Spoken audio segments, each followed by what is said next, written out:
सुन रहे हैं आर रिकॉर्डिंग स्टूडियो से।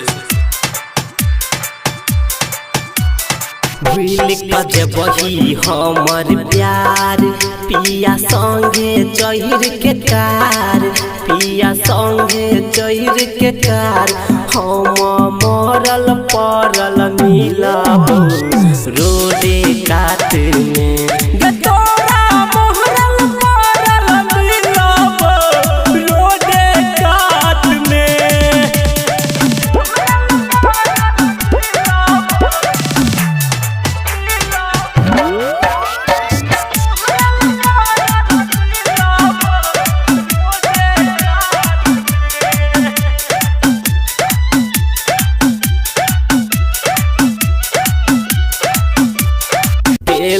हमरा संग घात गेल दोसरा के साथ, गेल दोसरा के साथ, हम मरल पड़ल मिलब रोडे कात में।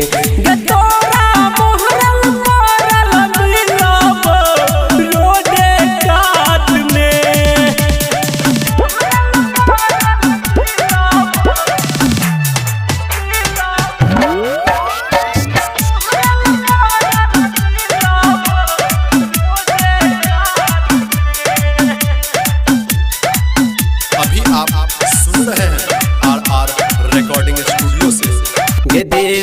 दिलवा में जखम छेल बेवफा सनम, छेल बेवफा सनम, गे तोरा मरल पड़ल मिलब रोडे कात में।